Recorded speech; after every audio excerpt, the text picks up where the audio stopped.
হ্যাঁ, আমরা এলআরএ চেক করব।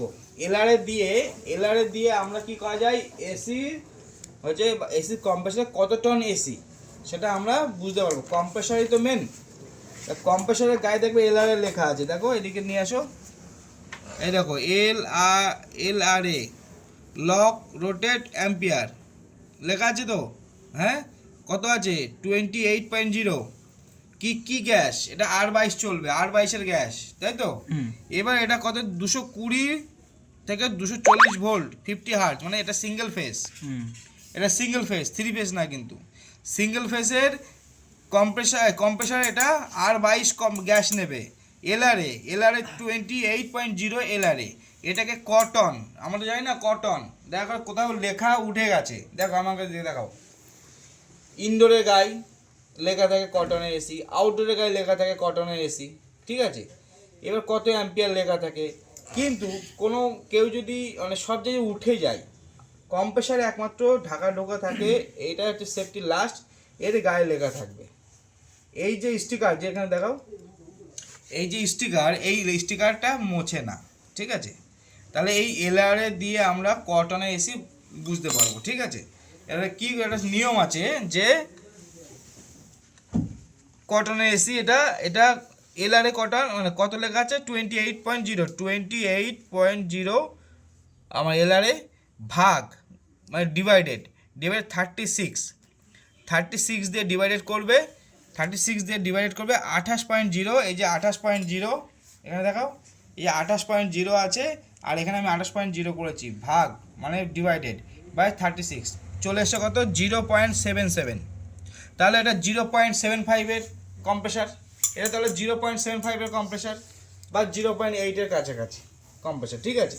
5 বেশি যখন দেবে সেটাকে আমরা 6 ধরি, বা 0.75 কম্প্রেসার বা 0.8 কম্প্রেসার, এই দুটো জায়গায় চলে যাবে, ঠিক আছে। তা এইভাবে এলআরএ বের করবে। যদি দেখো 36 থাকে, যদি অন্য কোনো জায়গায় যদি থাকে 36, তাহলে এখানে 36 ডিভাইডেড 36, তাহলে 1 টনের কম্প্রেসার।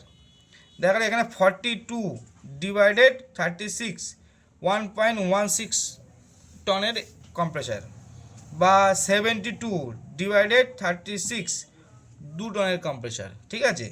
এবার দেখা গেল এখানে লেখা থাকে 58 ডিভাইডেড 36, 1.6, ঠিক আছে। এরকমভাবে মানে 30 যাই হোক না কেন 36 দিয়ে তোমরা ডিভাইডেড করবে, তাহলে তোমার টন বেরিয়ে আসবে, ঠিক আছে।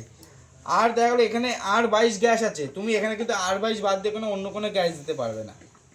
যদি অন্য কোনো গ্যাস দেয় এই কম্প্রেসার নষ্ট হয়ে যাবে, ঠিক আছে, খারাপ হয়ে যাবে, আর রিস্ক থাকবে। যে কম্প্রেসারের গায়ে যে গ্যাস লেখা থাকবে সেই গ্যাসই তোমার হচ্ছে দিতে হবে। দেখা গেলো অনেক ইনভার্টার কম্প্রেসার, ইনভার্টার এসি, আমার ইনভার্টার চেঞ্জ করলাম, করে নন ইনভার্টার করলাম, ওর জন্য আমার কি চেঞ্জ করতে হচ্ছে, পিসিবি চেঞ্জ করতে হচ্ছে, কম্প্রেসার চেঞ্জ করতে হচ্ছে, আর কিছু চেঞ্জ করা লাগে না। কিন্তু যদি এক্সপেনশন ভাল্ব থাকে তাহলে ওখানে এক্সপেনশন ভাল্বটা চেঞ্জ করে আমার ক্যাপিলারি টিউব দিতে হচ্ছে। কী দিতে হচ্ছে? ক্যাপিলারি টিউব দিতে হচ্ছে। তাহলে যদি এক্সপেনশন ভাল্ব থাকে তাহলে আমি ক্যাপিলারি টিউবটা দেবো। যদি এক্সপেনশন ভাল্ব যদি না থাকে শুধু কম্প্রেসারটা চেঞ্জ করব, আর ইনডোরের আউটডোরের পিসিবি বাদ দিয়ে একটা ইউনিভার্সাল পিসিবি দিয়ে দেবো।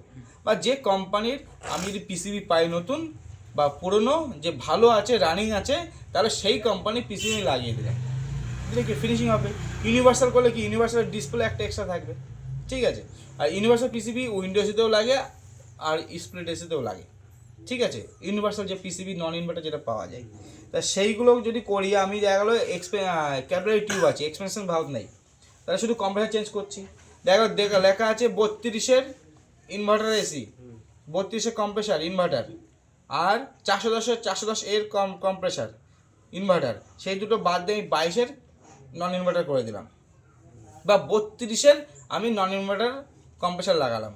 তাহলে কিন্তু কম্প্রেসার গায়ে যে গ্যাসটা লেখা থাকবে সেই গ্যাসই কিন্তু ক্যালকুলেশন হবে, সেই গ্যাসই কিন্তু আমার দিতে হবে, এবং সেই গ্যাসের স্ট্যান্ডিং রানিং প্রেশার কত থাকে সেই হিসাবে আমাকে, এবং কত অ্যাম্পিয়ার আছে লেখা থাকবে যে এই কম্প্রেসার এত অ্যাম্পিয়ার নেবে, তাহলে সেই হিসাবে কিন্তু আমার কিন্তু মেজারমেন্ট করতে হবে। আর গ্যাস স্ট্যান্ডিং প্রেশার 22 তোমরা জানো, রানিং প্রেশার কত তোমরা জানো, সেই যে মেজারমেন্ট করে তোমরা দেখে নেবে, হয়ে গেল, আর কিছু ইয়ে নেই। ঠিক আছে, স্টপ করো।